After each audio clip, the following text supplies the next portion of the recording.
नमस्कार दोस्तों, स्वागत है आप सभी का संकल्प स्टडी पॉइंट उत्तराखंड में। तो दोस्तों, आज के इस लेक्चर में हम डिस्कस करने वाले हैं टीएस इलियट को। दोस्तों, टीएस इलियट दोस्तों आप सभी ने पढ़ा है टीएस इलियट के बारे में। तो दोस्तों सबसे पहले हम बेसिक इन्फॉर्मेशन देखेंगे। उसके बाद दोस्तों इनके लाइफ एंड वर्क से दोस्तों हम इम्पॉर्टेंट फैक्ट देखेंगे। ठीक है, साथ ही साथ जो है इनके लिटरेरी एज हो गया, इनका ऑक्यूपेशन हो गया, साथ ही साथ इनको कौन कौन से अवार्ड मिले थे, इन सभी बिंदुओं पर दोस्तों हम वन बाय वन डिस्कस करने वाले हैं। साथ ही साथ दोस्तों आपको बताते हुए चलो कि टीएस इलियट की लाइफ एंड वर्क से दोस्तों सारे फैक्ट को हम डिस्कस करेंगे जो आपको एग्जाम में पूछे जा सकते हैं। चलिए दोस्तों स्टार्ट करते हैं आज का सेशन, और आप सभी लोग दोस्तों वीडियो के एंड तक जरूर बने रहें।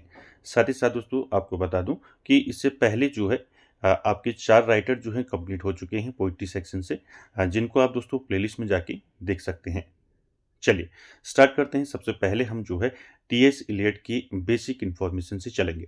ठीक है, देखिए दोस्तों टीएस इलियट की बात हो रही है तो टीएस इलियट दोस्तों इसका जो है इनका जो है आपको फुल नेम जो है इनका आपको याद रखना है। ठीक है, टीएस इलियट का जो फुल नेम है वो क्या है, देखिए इनका फुल नेम है दोस्तों थॉमस स्टर्न इलियट।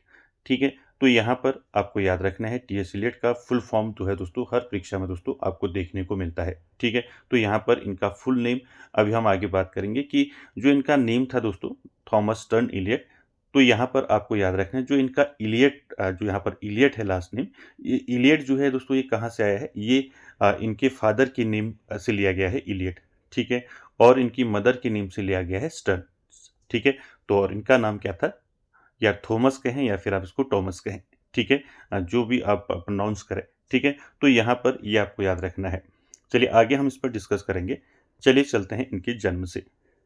देखिए दोस्तों टीएस इलियट का जन्म कब हुआ, इनके फादर का नेम क्या था, मदर का नेम क्या था, इनकी डेथ कब हुई। ठीक है, ये आपको अच्छे से याद रखना है क्योंकि यहाँ पर दोस्तों ये सीधे आपको डायरेक्ट यहाँ पर पूछा जा सकता है। ठीक है, देखिए पहला आपको देखना है टीएस इलियट का जो जन्म हुआ था कब हुआ था। ठीक है, इनका जन्म हुआ था दोस्तों 26 सितंबर 1888 में।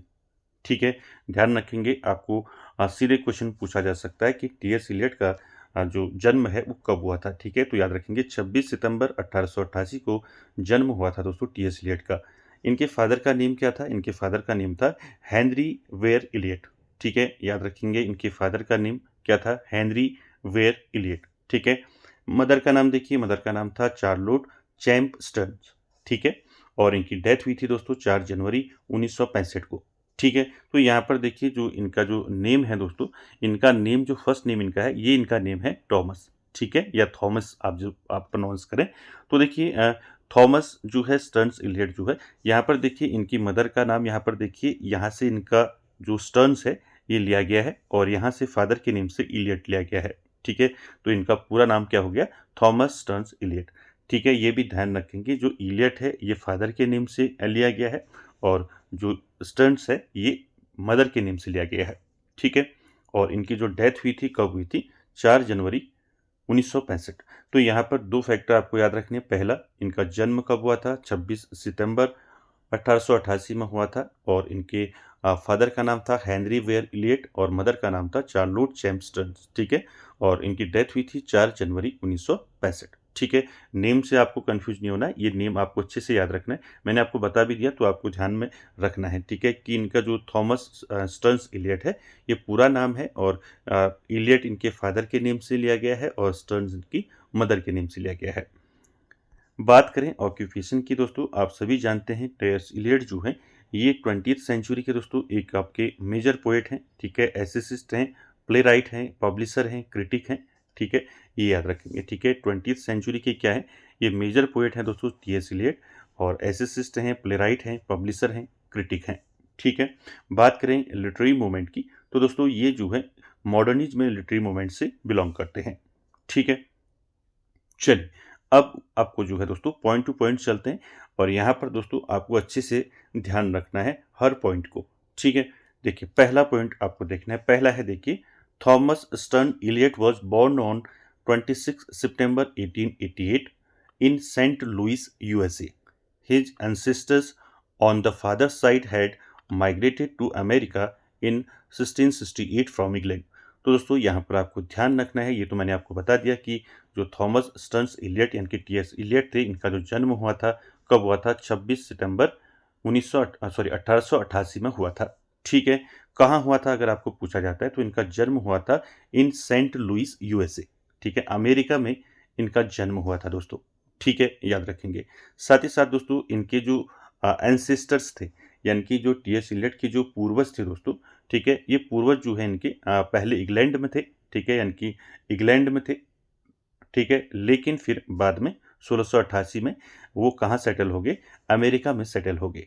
ठीक है, याद रखेंगे, इसको इम्पोर्टेंट है। ठीक है, आपको पूछा जा सकता है, तो यहाँ पर आपको ध्यान रखना है कि इनका जन्म जो है सेंट लुइस में हुआ था। ठीक है, सेंट लुइस आपका एक जगह है जो यूएसए में पड़ती है। ठीक है, इनके जो एंसेस्टर्स थे यानी कि जो पूर्वज थे वो इंग्लैंड में रहा करते थे। ठीक है, और उन्होंने जो है इंग्लैंड को छोड़ दिया था 1688 में।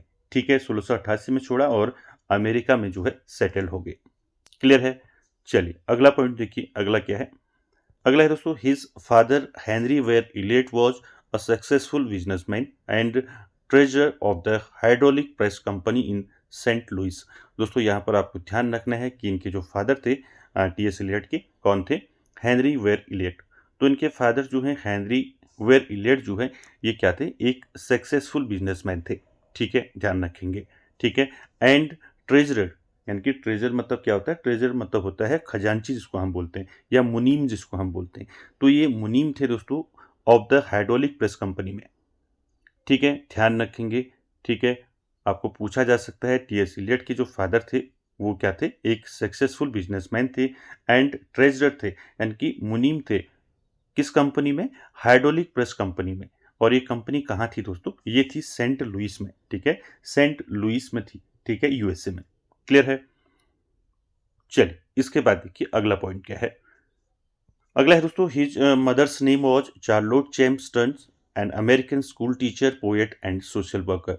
तो दोस्तों आपको ध्यान रखना है कि टीएस इलियट की जो मदर थी दोस्तों, क्या नाम था टीएस इलियट की मदर का नाम, माता का नाम? Charlotte champ stern. ठीक है, तो ये क्या थी दोस्तों? ये एक अमेरिका में जो है स्कूल टीचर थी, पोएट थी, सोशल वर्कर थी।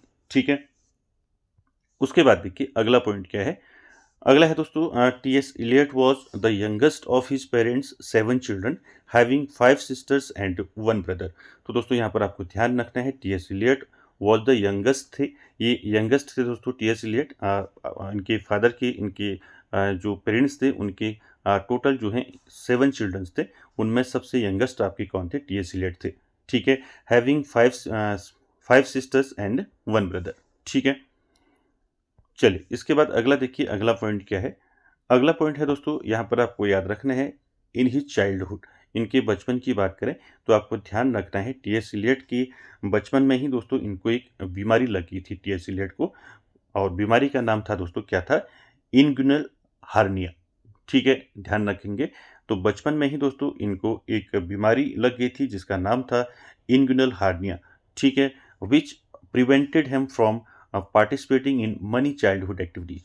दोस्तों इस बीमारी की वजह से जो है इलियट ने दोस्तों अपने बचपन के जो चाइल्डहुड एक्टिविटीज हैं उनमें ये दोस्तों प्रॉपरली पार्टिसिपेट नहीं कर पाई। ठीक है, चलिए इसके बाद आगे चलते हैं, अगला पॉइंट देखते हैं। हर पॉइंट को दोस्तों आपने ध्यान से देखना है। ठीक है, और साथ ही साथ दोस्तों नोट करते हुए भी चलना है।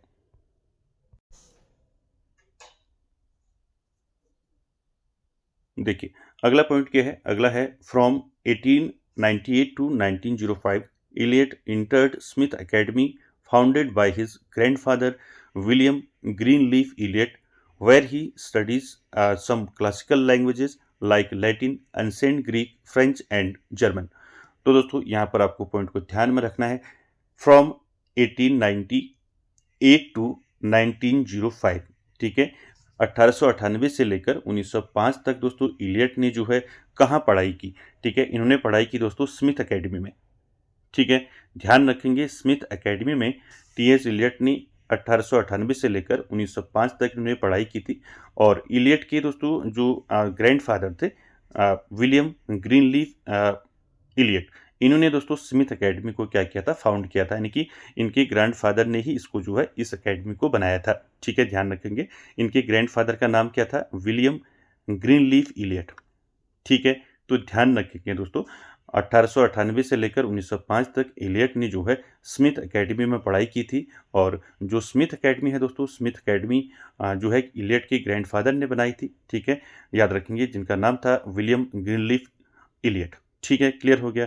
जहाँ पर दोस्तों इन्होंने कई सारे लैंग्वेजेस को यहाँ पर सीखा, जैसे आपका लैटिन हो गया, एंसेंट ग्रीक हो गया, फ्रेंच हो गया और जर्मन हो गया। ठीक है, ध्यान रखेंगे, यहीं पर रहकर जो है इलियट ने कई क्लासिकल लैंग्वेजेस की स्टडी की, जैसे आपका लैटिन हो गया, ठीक है, एंसेंट ग्रीक, फ्रेंच और जर्मन। ठीक है, चलिए आगे चलते हैं अगले क्वेश्चन पर, अगले पॉइंट पर। देखिए यहाँ पर आपको ध्यान रखना है, at school he was considered a brilliant student and in 1900 on a gold medal for Latin. दोस्तों यहाँ पर मोस्ट इंपॉर्टेंट है, आपको पूछा जा सकता है यहाँ पर कि टी.एस. इलियट को जो है गोल्ड मेडल कब मिला था और किसके लिए मिला था। ठीक है, ठीक है, तो यहाँ पर ध्यान रखेंगे दोस्तों, टी.एस. इलियट को जो गोल्ड मेडल मिला था, कब मिला था? टी.एस. इलियट को गोल्ड मेडल मिला था 1900, 1900 में इनको जो है क्या मिला था? गोल्ड मेडल मिला था। ठीक है, गोल्ड, ठीक है, गोल्ड मेडल मिला था। किसके लिए मिला था दोस्तों? याद रखेंगे, लैटिन लैंग्वेज के लिए मिला था। ठीक है, किसके लिए मिला था? लैटिन लैंग्वेज के लिए। तो ध्यान रखेंगे, इंपॉर्टेंट पॉइंट है, आपको पूछा जा सकता है टी.एस. इलियट को गोल्ड मेडल जो है कब मिला था और किसके लिए मिला था। इनको मिला था 1900 में गोल्ड मेडल मिला था। किसके लिए मिला था? लैटिन के लिए मिला था। इसको ध्यान में रखेंगे। उस समय दोस्तों इलियट जो है कहाँ थे? ये उसी स्मिथ एकेडमी में थे। ठीक है, ध्यान रखेंगे। चलिए अगला पॉइंट देखिए, अगला पॉइंट क्या है, यहाँ पर आपको ध्यान रखना है, T S. Eliot started writing poetry when he was only 14 years old. His initial poems were inspired by Edward Edward Fitzgerald. ठीक है, Rubaiyat of Omar Khayyam. He said the result were are depressing, that is why he destroyed them. दोस्तों यहाँ पर आपको ध्यान रखना है कि 14 साल की उम्र में दोस्तों टी.एस. इलियट ने जो है पोइट्री लिखना शुरू कर दिया था। ठीक है, ध्यान रखेंगे, 14 साल की उम्र में इलियट ने पोइट्री लिखना शुरू कर दिया। ठीक है, और ये इंस्पायर्ड किससे हुए? ठीक है, ध्यान रखेंगे, ये इंस्पायर हुए दोस्तों किससे? एडवर्ड फिट्जरलैंड से, यानी कि फिट्जगेराल्ड से। ठीक है, एडवर्ड फिट्जगेराल्ड से जो है ये प्रभावित हुए दोस्तों, इंस्पायर्ड हुए। ठीक है, और जो इनने ट्रांसलेशन किया था, एडवर्ड ने क्या ट्रांसलेशन किया था? इन्होंने रूबियत ऑफ उमर खयाम, ठीक है, इसका ट्रांसलेशन किया था। तो इससे प्रभावित हुए थे दोस्तों काफ़ी। ठीक है, इस वर्क से टी.एस. इलियट काफ़ी इंस्पायर हुए और उन्होंने दोस्तों, इलियट ने बहुत सारी पोइम्स लिखी इनसे इंस्पायर होके। ठीक है, लेकिन दोस्तों इन पोइम्स का जो रिजल्ट है वो अच्छा नहीं रहा इलियट के लिए। ठीक है, इसलिए जो है इलियट ने क्या किया, या अपनी लिखी हुई जितनी भी पोइम्स थी उनको क्या कर दिया? डिस्ट्रॉय कर दिया। ठीक है, ध्यान रखेंगे, 14 साल की उम्र में टी.एस. इलियट ने दोस्तों पोइट्री लिखना शुरू किया और ये इंस्पायर्ड हुए थे किससे? इनका नाम आपको ध्यान रखना है। ठीक है, नाम है एडवर्ड फिट्जगेराल्ड। ठीक है, इनसे प्रभावित हुए दोस्तों ये, और इनने ट्रांसलेशन किया था रूबियत ऑफ उमर खयाम का। तो इससे दोस्तों इस वर्क से काफ़ी इंस्पायर्ड होकर इलियट ने बहुत पोएम्स को लिखा। ठीक है, और इन पोएम्स का रिजल्ट अच्छा नहीं रहा था, इसलिए इलियट ने जो पोएम्स लिखी थी उनको क्या कर दिया? डिस्ट्रॉय कर दिया। ठीक है, चलिए इसके बाद अगला पॉइंट देखिए, अगला है दोस्तों, he published 3 short stories in 1905। Most important है, ध्यान रखेंगे। ठीक है, इनकी जो 3 शॉर्ट स्टोरीज हैं, ठीक है, ये 3 जो इनकी शॉर्ट स्टोरीज हैं ये आई थी 1905 में। ठीक है, ध्यान रखेंगे कौन कौन सी इनकी 3 शॉर्ट स्टोरीज थी दोस्तों जो पब्लिश्ड हुई थी 1905 में। देखिए पहला आपको ध्यान रखना है, बर्ड्स ऑफ प्रे। ठीक है, पहला क्या है? Birds of prey. आपको पूछा जा सकता है सीधे कि बर्ड्स ऑफ प्रे जो है ये किसकी शॉर्ट स्टोरी है? ठीक है, आंसर करेंगे टी.एस. इलियट। ठीक है, दूसरा अ टेल ऑफ ए व्हेल। ठीक है, अ टेल ऑफ ए व्हेल जो है ये भी इनका दोस्तों क्या है? एक शॉर्ट स्टोरी है और पब्लिश्ड हुई थी ये 1905 में। तीनों जो इनकी शॉर्ट स्टोरीज है ये पब्लिश्ड हुई थी, याद रखेंगे, 1905 यानी कि 1905 में। ठीक है, तीसरी शॉर्ट स्टोरीज है the man who was king. ठीक है, ध्यान रखेंगे दोस्तों। ठीक है, इनकी जो 3 शॉर्ट स्टोरीज है वो पब्लिश्ड हुई थी 1905 में।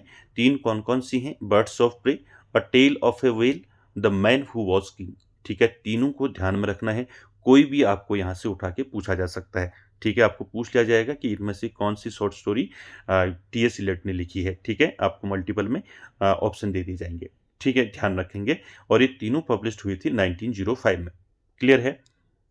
चलिए अगले पॉइंट पे चलते हैं। अगला पॉइंट क्या है, देखिए अगला है दोस्तों, in 1905 T S. Eliot graduated from Smith Academy, he entered Milton Academy in USA, here he met Scofield Thayer. ठीक है, ध्यान रखेंगे, आपको याद रखना है क्या हुआ था। देखिए 1905 में, ठीक है, इन 1905 में क्या हुआ था, टी.एस. इलियट जो है आपके स्मिथ अकेडमी से इन्होंने ग्रेजुएट किया और इसके बाद जो है ही इंटर्ड मिल्टन अकेडमी, इन्होंने मिल्टन अकेडमी में एंटर किया दोस्तों, जो आपका यूएसए में थी। और यहाँ पर उनकी मुलाकात किससे हुई, वो यहाँ पर उनकी मुलाकात हुई दोस्तों स्कोफील्ड थायर से। ठीक है, स्कोफील्ड थायर जो है दोस्तों, यही दोस्तों क्या थे, पब्लिशर थे द वेस्टलैंड के। ठीक है, अगर आपने पढ़ा है द वेस्टलैंड टी.एस. इलियट का, तो ये पब्लिशर थे दोस्तों स्कोफील्ड थायर। ठीक है, ध्यान रखेंगे। स्कोफील्ड थायर दोस्तों, इनसे इनकी मुलाकात हुई, कब हुई, आपका 1905 में। ठीक है, ध्यान रखेंगे। क्लियर है? चल, इससे आगे चलते हैं। यहाँ पर आपको ध्यान रखना है, जो स्कोफील्ड थायर, यहाँ पर आपका जो है इनकी इसकी जो स्पेलिंग है स्कोफील्ड की, इसको ध्यान में रखेंगे। यहाँ पर थोड़ा करेक्शन कर लें आप। यहाँ पर क्या हो जाएगा, SCOFIELD। ठीक है, ELD। ठीक है, स्कोफील्ड थायर। ठीक है, ये दोस्तों पब्लिशर थे ऑफ द वेस्टलैंड के। ठीक है, ध्यान रखेंगे। आगे फिर हम द वेस्टलैंड को आगे फिर डिस्कस करेंगे। ठीक है, यहाँ पर आपको इतना याद रखना है। चलिए आगे चलते हैं दोस्तों अगले पॉइंट पर। अगला पॉइंट है, इन 1906 he was enrolled at the Harvard university. आपको ध्यान रखना है दोस्तों, टी.एस. इलियट जो है ये एंटर हुए थे हार्वर्ड यूनिवर्सिटी में। कब हुए थे, 1906 में। 1906 में दोस्तों ये इनरोल हो गए थे हार्वर्ड यूनिवर्सिटी में। ठीक है, ध्यान रखेंगे। उसके बाद देखिए दोस्तों अगला पॉइंट जो है, अगला है, इन 1910 to 11 he studied philosophy at the University of Paris. It was during his time when Eliot started developing his own style. तो दोस्तों यहाँ पर आपको ध्यान रखना है, इन 1910-11 यानी कि 1910-11 में जो है इन्होंने दोस्तों स्टडीज़ की, फिलोसफी की at the university of Paris. ठीक है, यूनिवर्सिटी ऑफ पेरिस से दोस्तों इन्होंने फिलोसफी की स्टडी की। It was during this time when Eliot started developing his own style. ये वही समय था दोस्तों जब टी.एस. इलियट ने अपनी ओवन राइटिंग को डेवलप किया, यानी कि वो अपनी खुद की जो है राइटिंग जो है दोस्तों, उन्होंने किस प्रकार से पोएम्स वगैरह किस प्रकार से लिखनी है, तो उन्होंने अपनी खुद की स्टाइल को जो है डेवलप करना शुरू किया। इसके बाद देखिए दोस्तों अगला पॉइंट क्या है, अगला है, in 1911 he return to Harvard where he studies Indian philosophy and Sanskrit until 1914, thereafter on being awarded a scholarship to Merton College, Oxford। दोस्तों यहाँ पर आपको ध्यान रखना है, इन 1911। ठीक है, 1911 में दोस्तों ही रिटर्न टू हार्वर्ड, दोस्तों इन्होंने हार्वर्ड को छोड़ दिया था। ठीक है, 1911 में। अभी बताया था मैंने आपको कि 1906 में टी.एस. इलियट इनरोल्ड हुए थे हार्वर्ड यूनिवर्सिटी में, और 1911 में दोस्तों इन्होंने हार्वर्ड को छोड़ दिया। Where he studies Indian philosophy and Sanskrit until 1914। ठीक है, तो यहाँ पर देखिए 1911 में ये फिर आपका रिटर्न टू हार्वर्ड आए, where he studies Indian philosophy पढ़ी इन्होंने एंड संस्कृत पढ़ी 1914 तक। ठीक है, यहाँ पर संस्कृत की बात हो रही है, तो दोस्तों ध्यान रखेंगे टी.एस. इलियट ने दोस्तों संस्कृत भी पढ़ा। ठीक है, और इनके संस्कृत का कुछ प्रयोग इन्होंने दोस्तों कुछ शब्दों का प्रयोग किया है। किस में किया है, तो आपको पता होना चाहिए, द वेस्टलैंड में इन्होंने कुछ संस्कृत के शब्दों का प्रयोग भी किया है। Thereafter on being awarded scholarship, इनको फिर स्कॉलरशिप मिल गई मेटन कॉलेज ऑक्सफोर्ड में। ठीक है, चलिए आगे चलते हैं। अगला देखिए पॉइंट,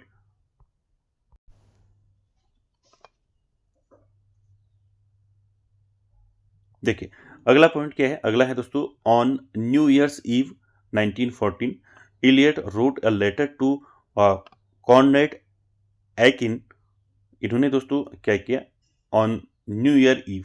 ठीक है, न्यू ईयर ईव क्या होता है, न्यू ईयर ईव दोस्तों हर साल की 31 जो दिसंबर होता है, 31।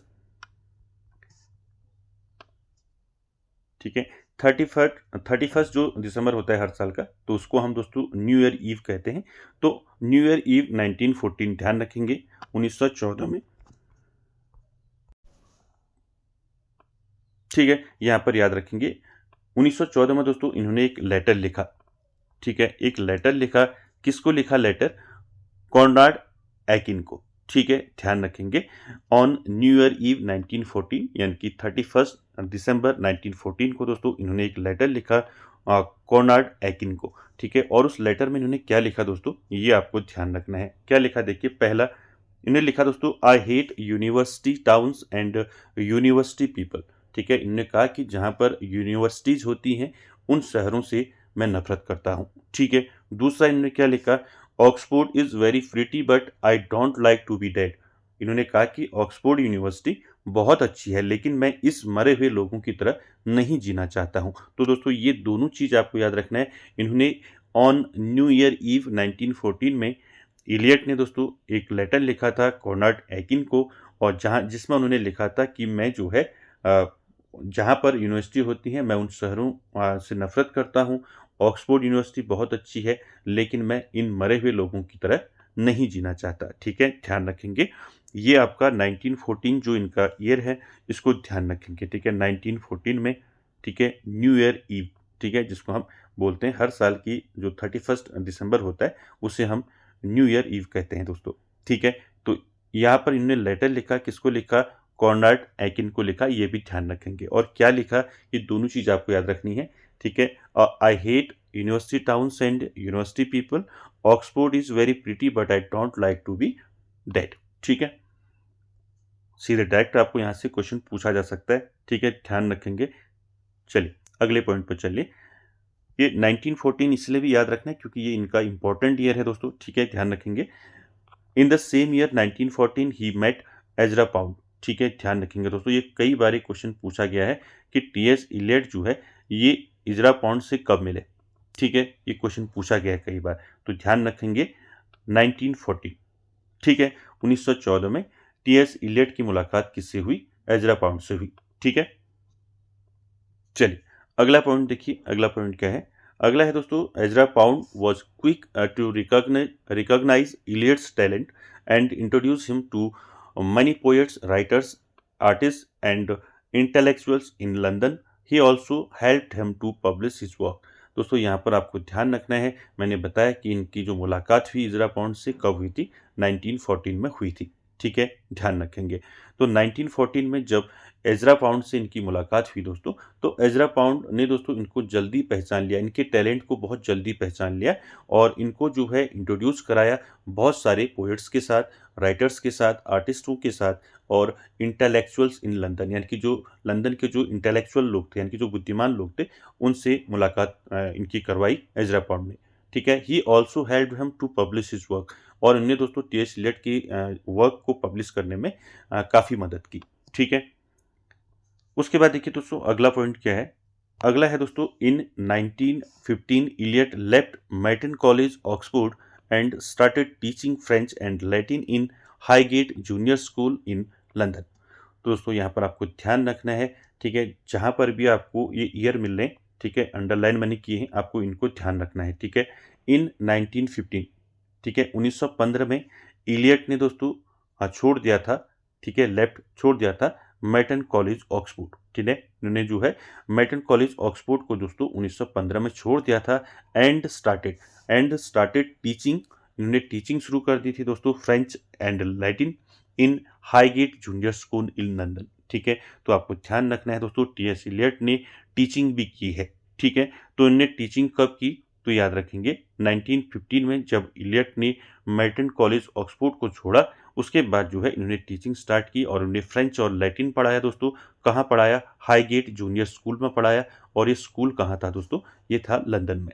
ठीक है, ध्यान रखेंगे, स्कूल का नेम याद रखना है। ठीक है, आपको पूछा जा सकता है। क्लियर है?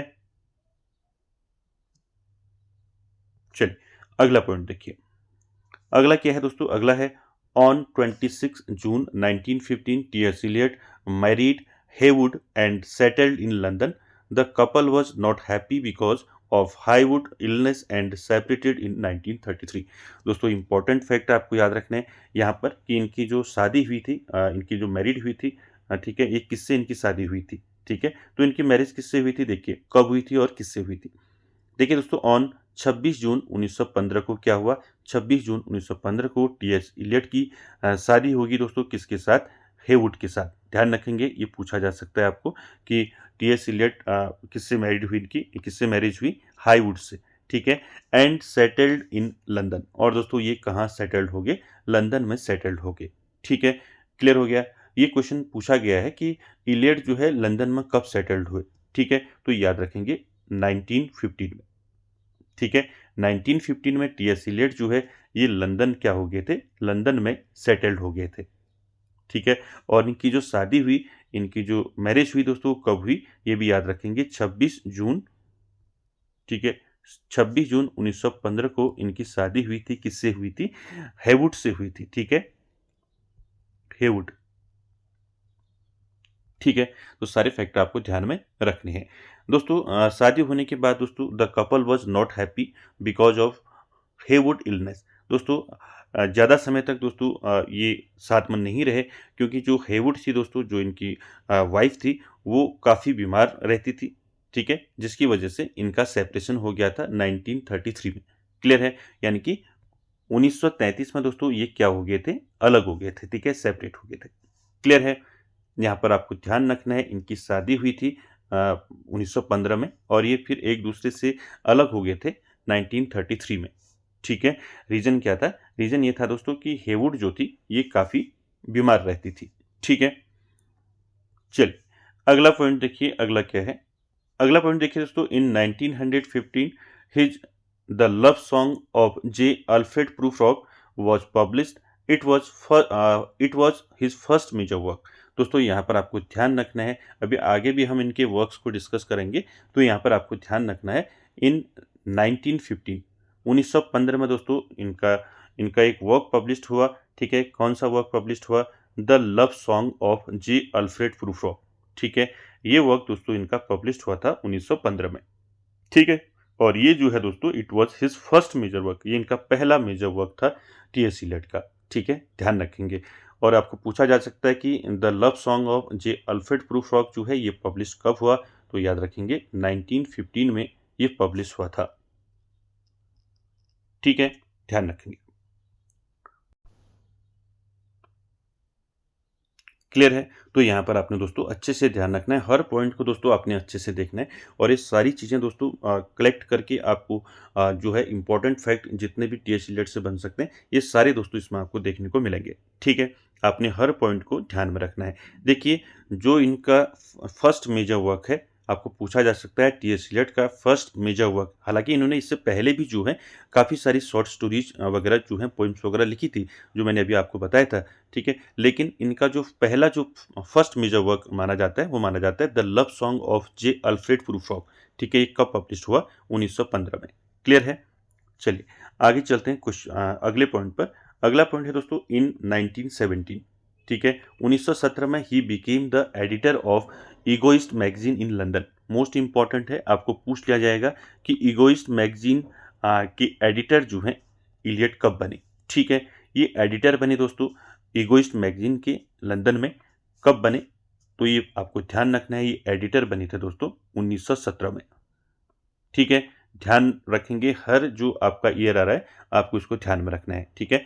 1917 में ये एडिटर बने दोस्तों किसके, ईगोइस्ट मैगजीन के इन लंदन, ठीक है। आपको सीधे पूछ लिया जाएगा कि ईगोइस्ट मैगजीन के एडिटर जो हैं टी.एस. इलियट कब बने, ठीक है। चलिए इसके बाद अगला देखिए, अगला भी दोस्तों आपका सेम ईयर है। In 1917 he was employed as a clerk at the Lloyd bank London, ठीक है। तो ध्यान रखेंगे दोस्तों इन्होंने जो है दोस्तों एज ए क्लर्क भी वर्क किया, ठीक है, एज ए क्लर्क भी इन्होंने काम किया। किस बैंक में किया, लॉयड बैंक में, ठीक है। ये दोस्तों जो लॉयड बैंक है ये लंदन में था दोस्तों, इसमें इन्होंने जो है 1917 में एज ए क्लर्क काम किया, ठीक है, ध्यान रखेंगे। इसके बाद अगला देखिए दोस्तों, ये फिर जो है एडिटर, दोस्तों यहाँ पर जो जितने भी मैगजीन के जो है टी.एस. इलियट एडिटर रहे हैं, ये आपको अच्छे से ध्यान रखना है। जैसे मैंने ऊपर बताया आपको ईगोइस्ट मैगजीन के ये एडिटर बने थे 1917 में, उसी प्रकार दोस्तों ये एडिटर बने थे द क्राइटेरियन के, ठीक है। ये क्वेश्चन पहले पूछा गया है कि टी.एस. इलियट जो है द क्राइटेरियन की एडिटर कब बने, ठीक है। द क्राइटेरियन के एडिटर ये बने थे दोस्तों, कब बने थे, इन 1923 में, 1923 में टीएस इलियट जो है एडिटर बने थे द क्राइटेरियन की। द क्राइटेरियन मैगजीन है दोस्तों, इसके एडिटर बने थे। क्लियर है। और इसके साथ साथ मैंने ऊपर बताया था ये ईगोइस्ट मैगजीन के एडिटर भी बने थे 1917 में। ठीक है, 1917 के बाद फिर 23 में ये फिर एडिटर बने द क्राइटेरियन के। उसके बाद देखिए दोस्तों इन 1925, देखिए in 1925 Eliot left Lloyd bank and join publishing firm Faber and Faber. ठीक है, ये कई बार आपको क्वेश्चन पूछा गया है कि टीएस इलियट जो है आपको सीधे पूछ लिया गया कि कौन इससे एसोसिएट है। Favour and favour publishing firm था दोस्तों ये, इससे कौन जुड़ा था ये पूछा गया है पहले क्वेश्चन, तो ध्यान रखेंगे टीएस इलियट। ठीक है, इन 1925 में 1925 में इलियट ने क्या किया, इलियट ने जो है ये लॉयड बैंक जो था दोस्तों इसको छोड़ दिया था इन्होंने। ठीक है, एंड जॉइन पब्लिशिंग फर्म, तो इन्होंने favour and favour publishing firm को ज्वाइन कर लिया था। ठीक है, कब किया था इसको ज्वाइन पूछा जा सकता है, तो 1925 करेंगे। ठीक है, इस publishing firm Faber and favour से कौन जुड़ा था, तो इनसे जुड़ा, इससे जुड़ा था टीएस इलियट। ठीक है, ये क्वेश्चन पहले पूछा गया है दोस्तों कि favour and favour publishing firm से कौन सा राइटर जुड़ा है। ठीक है, तो ध्यान रखेंगे इन्होंने ज्वाइन किया था इस पब्लिशिंग फर्म को 1925 में। ठीक है, चलिए अगला पॉइंट देखिए, अगला क्या है, अगला है दोस्तों इन नवंबर 20। ठीक है, आपको याद रखना है इन नवंबर 1927 ही टुक अप ब्रिटिश सिटीजनशिप। तो दोस्तों यहाँ पर दो चीज़ें आपको ध्यान रखनी है। ठीक है, देखिए इनको जो है ब्रिटिश सिटीजनशिप जो है टीएस इलियट को कब मिली, आपको सीधे पूछ लिया जाएगा कि टीएस इलियट को ब्रिटिश सिटीजनशिप कब मिली। ठीक है, इनको मिली 1927 में। ठीक है, ध्यान रखेंगे दोस्तों, देखिए ब्रिटिश सिटीजनशिप इनको 1927 से लेके 1965 तक, ठीक है, यानी कि इनकी डेथ तक जो है ये फिर इनकी जो है इनको ब्रिटिश सिटीजनशिप मिली। और साथ ही साथ अमेरिकन सिटीजनशिप भी इनके पास थी जब इनका जन्म हुआ था 1888 से आपका 1927 तक, ये दोस्तों इनके पास जो है अमेरिकन सिटीजनशिप भी थी। ठीक है, ध्यान रखेंगे।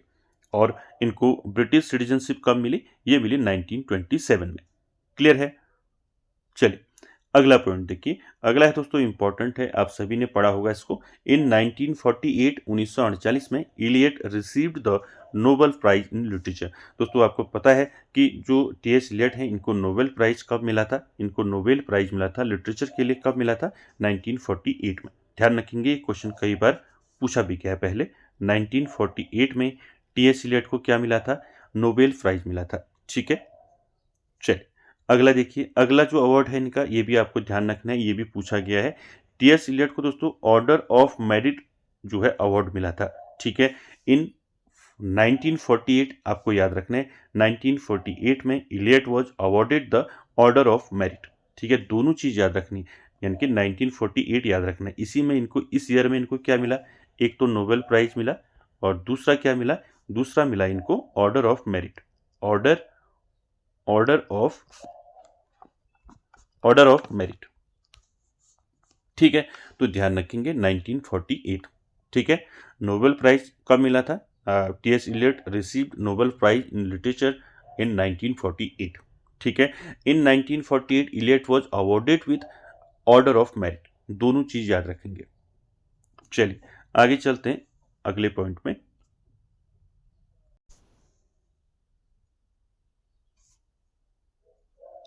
अगला पॉइंट क्या है, देखिए अगला है on 10 January 1957 Eliot married Valerie Fletcher.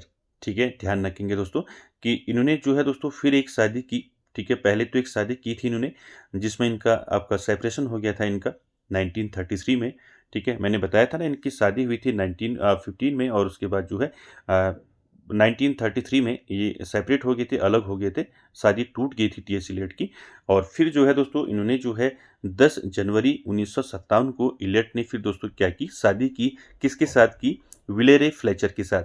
ठीक है, ध्यान रखेंगे टीएस इलियट ने दूसरी शादी की थी 1957 में, किसके साथ की थी, विलेरे फ्लेचर के साथ की थी। दोस्तों ये फ्लेचर जो थी दोस्तों ये क्या थी, ये फेवर एंड फेवर जो कंपनी थी, जो फेवर एंड फेवर जो फर्म था दोस्तों उसमें ये क्या थी, सेक्रेटरी थी। ठीक है, ध्यान रखेंगे इसको। क्लियर है।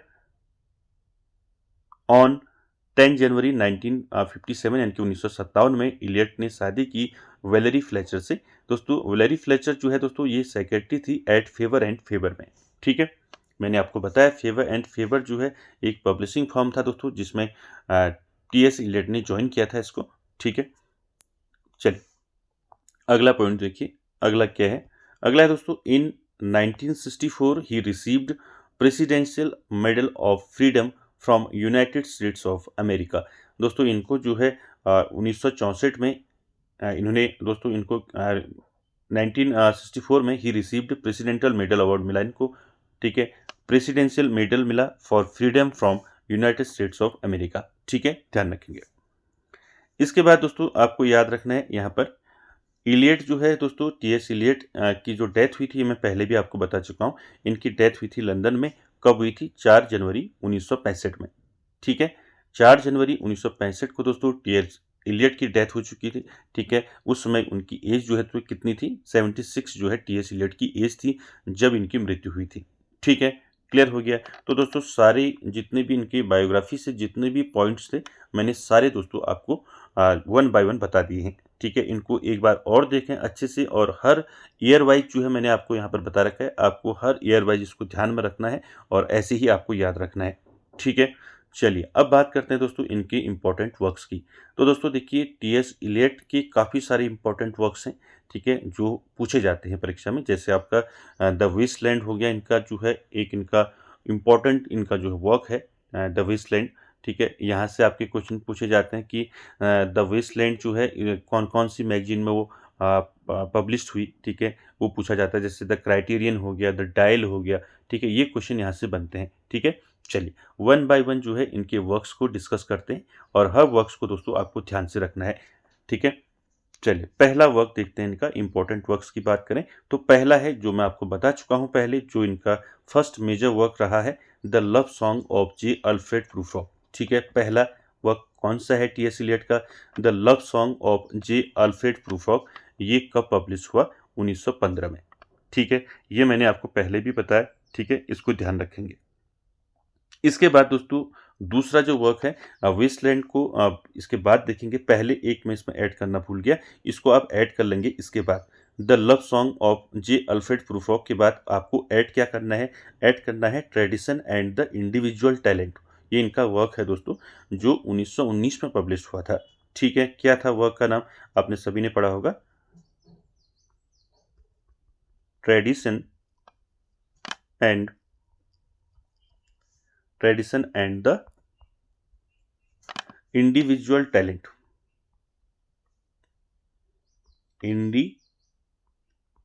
Individual talent. ठीक है, इंडिविजुअल टैलेंट। तो यहां पर आपको याद रखना है ये tradition and the individual talent work किसका है? ये भी आपका टीएस इलियट का है। आप इसके बाद इसको ऐड करेंगे। ठीक है, फर्स्ट के बाद इसको दूसरे में आपको ये ऐड करना है। ठीक है, tradition and the individual talent. ये कब पब्लिश हुआ था? ये पब्लिश हुआ था आपका 1919 में। ठीक है, 1919 में पब्लिश हुआ था। ध्यान रखेंगे सबसे पहले पब्लिश कौन सी मैगजीन में आया था? ये आया था इगोइस्ट मैगजीन में। ठीक है, ये भी ध्यान में आपको रखना है, नोट कर सकते हैं आप। इनका जो वर्क है दोस्तों इंपॉर्टेंट वर्क है tradition and the individual talent, और ये पब्लिश हुआ था दोस्तों 1919 में। और ये किस मैगजीन में आया था? ये मैगजीन में आया था दोस्तों इगोइस्ट मैगजीन में। अभी ऊपर मैंने बताया ना इगोइस्ट मैगजीन, तो उसमें दोस्तों ये आया था इगोइस्ट मैगजीन में दोस्तों ये पब्लिश हुआ था। ठीक है, tradition and the individual talent. ठीक है, पब्लिश कब हुआ? 1919 में। क्लियर है? चलिए अब हम चलते हैं वेस्टलैंड की ओर। देखिए दोस्तों इनका अगला जो वर्क है वो है दी वेस्टलैंड। ठीक है, इसको आप सभी ने पढ़ा होगा दी वेस्टलैंड को। ठीक है, ये इनका मास्टरपीस है दोस्तों टीएस इलियट का। ठीक है, इसको ध्यान में रखेंगे। दोस्तों मैंने आपको बताया था कि टीएस इलियट की जो मुलाकात हुई थी इजरा पाउंड से, कब हुई थी? ठीक है, अभी बताया था। तो ये जो इनका जो वेस्टलैंड है टीएस इलियट का, ये डेडिकेटेड है दोस्तों इजरा पाउंड को। ठीक है, ये क्वेश्चन पूछा गया है कई बार, तो ध्यान रखेंगे। जो द वेस्टलैंड है दोस्तों, ये दोस्तों this poem is dedicated to the poet Ezra Pound. ठीक है, एजरा पाउंड को दोस्तों डेडिकेटेड है द वेस्टलैंड। क्लियर है, आपको सीधे पूछा जा सकता है कि द वेस्टलैंड किसको डेडिकेटेड है। ठीक है, साथ ही साथ दोस्तों आपको याद रखना है द वेस्टलैंड पब्लिश हुई थी दिसंबर 1922 में। ठीक है, ये अच्छे से आपको ध्यान रखना है, ये फाइनल पब्लिश हुई थी, कब हुई थी, दिसंबर 1922 में। ठीक है, ध्यान रखेंगे। One of the most important poems of the 20th century, ये 20वीं सेंचुरी यानी कि 20th सेंचुरी की जो है दोस्तों इम्पॉर्टेंट पोएम्स इसको दोस्तों कहा जाता है। ठीक है, इसको ध्यान रखेंगे। इसमें दोस्तों द वेस्टलैंड में कुल कितनी लाइन्स हैं ये आपको पूछी जा सकती हैं। ठीक है, तो द वेस्टलैंड में दोस्तों 434 लाइन्स यानी कि 434 इसमें लाइन्स हैं दोस्तों। ठीक है, पूछा जा सकता है कि how many lines in the Waste Land. ठीक है, ध्यान रखेंगे 1434 यानी कि 434 लाइन्स हैं दोस्तों वेस्टलैंड में। क्लियर है, तो ये फैक्ट आपको इतने याद रखने। The Waste Land written by T S. Eliot published हुई थी दिसंबर 1922 में। ठीक है, ये 20th सेंचुरी की एक बहुत मोस्ट इंपॉर्टेंट पोएम रही है और इसमें टोटल जो है 434 लाइन्स हैं। ठीक है, और साथ ही साथ द वेस्टलैंड जो है ये डेडिकेटेड है एजरा पाउंड को। क्लियर है, साथ ही साथ दोस्तों इनका जो पब्लिकेशन है, तो दोस्तों ये 2 बार जो है पब्लिश हुई थी, अलग अलग मैगजीन में दोस्तों पब्लिश कराया गया था इसको, लेकिन आपको ये नहीं भूलना है दिसंबर 1922। ठीक है, दिसंबर 1922 को ये फाइनल पब्लिश हुई थी। ठीक है, इससे पहले दोस्तों ये 2 मैगजीन में इसको पब्लिश कराया गया था। ठीक है, ध्यान से आपको देखना है। देखिए, this poem was first publish in the United kingdom in a magazine named the criterion. ठीक है, ये क्राइटेरियन में आई दोस्तों सबसे पहले। ठीक है, इसमें क्राइटेरियन मैगजीन में पब्लिश हुई। ठीक है, in the month of October 1922। ठीक है, ध्यान रखेंगे, यहाँ पर मैंने इसलिए आपको बताया कि जो वेस्टलैंड है ये फाइनल जो पब्लिश हुई थी दिसंबर 1922 में हुई थी, लेकिन इससे पहले भी ये जो है दोस्तों कुछ मैगजीन में इसको पब्लिश कराया गया था। ठीक है, जैसे पहला जो है द क्राइटेरियन में इसको पब्लिश कराया गया था, कब कराया गया था, 1922 में।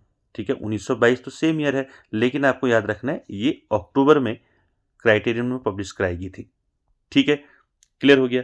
उसके साथ ही साथ आपको याद रखने हैं नवंबर 1922, नवंबर 1922 में दोस्तों this poem published in a magazine name the dial. ठीक है, ध्यान रखना है आपने कि नवंबर में ये डायल में पब्लिश हुई। ऐसे याद रखेंगे, देखिए इसका जो द वेस्टलैंड का जो फाइनल जो पब्लिकेशन है वो है दिसंबर 1922। ठीक है, लेकिन ये उससे पहले पब्लिश हुई 2 मैगजीन में। पहला आपको याद रखना है द क्राइटेरियन। द क्राइटेरियन में पब्लिश हुई थी अक्टूबर 1922 में और द डायल में पब्लिश हुई थी नवंबर 1922 में। ठीक है दोस्तों, दोनों आपको ध्यान में रखना है। क्लियर हो गया यहाँ तक। इसके बाद दोस्तों T S. Eliot divided the Waste Land into 5 section. ये 5 सेक्शन दोस्तों हमेशा आपको परीक्षाओं में पूछा जाता है। ठीक है, तो वेस्टलैंड के दोस्तों वेस्टलैंड के जो 5 सेक्शन है वो आपको याद रखने हैं। टी.एस. इलियट ने डिवाइड किया था वेस्टलैंड को 5 सेक्शन में। कौन कौन से 5 सेक्शन हैं ये आपको ध्यान रखने हैं। ठीक है, देखिए ये परीक्षाओं में पूछे जाते हैं इसलिए आपको अच्छे से याद रखने हैं। T S. Eliot divided the Waste Land into 5 section. 5 section कौन कौन से? पहला देखिए the burial of the dead. ठीक है, पहला क्या है? The burial of the dead. दूसरा है अ गेम ऑफ चेस। तीसरा है द फायर सरमन। चौथा है डेथ बाय वाटर और पांचवा है व्हाट द थंडर सेड। तो दोस्तों ये 5 जो है सेक्शन आपको याद रखने हैं वेस्टलैंड की। ठीक है, ये पूछे जाते हैं, आपको ध्यान रखना है। क्लियर है, चलिए आगे चलते हैं। इसके बाद इनका वर्क आता है दोस्तों वेस्टलैंड के बाद द होलो मैन। ठीक है, ध्यान रखेंगे द होलो मैन जो है इनका कब आया था? ये आया था 1905 में। ठीक है, हर वर्क को दोस्तों इनका जो है अच्छे से आपने याद रखना है। ठीक है, इससे पहले मैंने आपको बताया the love song of J Alfred Prufrock publish हुआ था 1915 में। उसके बाद मैंने बताया था tradition and the individual talent, ये पब्लिश हुआ था 1919 में यानी कि 1919 में। उसके बाद आया इनका द वेस्टलैंड, ये दिसंबर 1922 में पब्लिश हुआ। ठीक है, उसके बाद आपका आया द होलो मैन। ठीक है, ये आया 1925 में। इसके बाद देखिए अगला है जर्नी ऑफ द मेजाई, ये आया 1927 में। ठीक है, जर्नी ऑफ मेजाई किसका वर्क है? सीधे आपको पूछ लिया जाएगा। ठीक है, द होलो मैन किसका वर्क है? आपको पूछा जाएगा। ठीक है, आपको ध्यान रखना है। ठीक है, इसके बाद देखिए अगला जो है, अगला है एज वेडनेसडे। ठीक है, एज वेडनेसडे जो है ये कब आया इनका वर्क? ये आया इनका 1930 में। ठीक है, ध्यान रखना है, हर वर्क को दोस्तों आपने अच्छे से याद रखना है। ठीक है, इसके बाद द रॉक आया इनका। ठीक है, द रॉक कब आया? 1934 में इनका वर्क आया दोस्तों, द रॉक। ठीक है, पूछ लिया जाएगा आपको द रॉक रिटन बाय, पूछ लिया जाएगा। ठीक है, ठीक है, इनको आपने अच्छे से ध्यान में रखना है।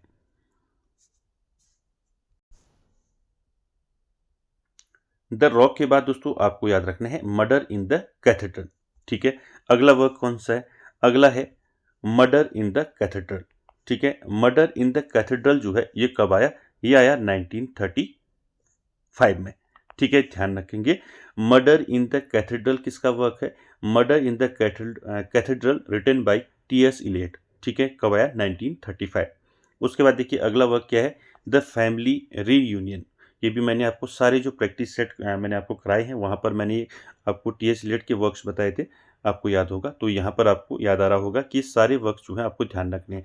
देखिए द फैमिली रीयूनियन जो है ये वर्क किसका है? ये टी.एस. इलियट का वर्क है दोस्तों। कब आया था? 1939 में। ठीक है, पूछ लिया जाएगा आपको the family reunion work written by T S. Eliot. ठीक है, उसके बाद अगला वर्क देखिए, फोर क्वार्टेट्स इनका वर्क आया दोस्तों, फोर क्वार्टेट्स, ये आया 1943 में। ठीक है, चलिए इसके बाद देखिए फोर क्वार्टेट्स के बाद इनका वर्क आया दोस्तों द कॉकटेल पार्टी। ठीक है, ये मैंने आपको बताया था द कॉकटेल पार्टी जो है ये वर्क किसका है? ठीक है, आपको पूछ लिया जाएगा the cocktail party written by dash T S. Eliot. ठीक है, ध्यान रखेंगे कब आया ये? 1949 में। ठीक है, क्लियर है, 1949 में क्या आया? The cocktail party. उसके बाद देखिए अगला क्या है? अगला वर्क है इनका द कॉन्फिडेंशियल क्लर्क। ठीक है, द कॉन्फिडेंशियल क्लर्क जो है इनका आया था 1953 में। ठीक है, ध्यान रखेंगे, आपको कोई भी वर्क्स यहाँ पर पूछ लिया जाएगा दोस्तों। ठीक है, जैसे आपका द होलो मैन हो गया, journey of Magi, Ash Wednesday, the rock. ठीक है, मर्डर इन द कैथेड्रल। ठीक है, द वेस्टलैंड। ठीक है, ये सारे वर्क्स आपको पूछे जा सकते हैं दोस्तों। इनको अच्छे से इनके सन भी आपको साथ में याद रखने हैं। अगला देखिए, अगला वर्क है इनका the Elder statesman. The Elder statesman work किसका है? टी.एस. इलियट का है दोस्तों। कब आया ये? 1958 में आया। ठीक है, इसके बाद अगला वर्क देखिए द स्केटवुड। ठीक है, द स्केटवुड आया इनका कब आया? 1920 में आया। ठीक है, द सेक्रेड वुड। ठीक है, ध्यान रखेंगे, आपको पूछ लिया जाएगा द सेक्रेड वुड किसका वर्क है? तो टी.एस. इलियट का है। कब आया? 1920 में। उसके बाद अगला वर्क है दोस्तों इनका द मेटाफिजिकल पोएट्स। ये इनका वर्क आया था 1921 में। ठीक है, ये इनके जो अभी आप देख रहे हैं द स्केडवुड हो गया, द मेटाफिजिकल पोएट हो गया, तो ये इनके प्रोज वर्क हैं। ठीक है, ध्यान रखेंगे। अगला है इनका द फंक्शन ऑफ क्रिटिसिज्म। ये वर्क आया था इनका 1923 में। और अगला वर्क है the use of poetry and the use of criticism. ये आया था इनका 1933 में। और लास्ट जो इनका वर्क है आफ्टर स्ट्रेंज कॉर्ड्स, ये आया था 1934 में। तो दोस्तों इनके सारे वर्क्स दोस्तों आपको ध्यान में रखने हैं। ठीक है, स्टार्टिंग से जब मैंने आपको बताया था, ठीक है, वहाँ से आपको सारे याद रखने हैं इनके वर्क्स। कोई भी आपको यहाँ पर पूछा जा सकता है। ठीक है,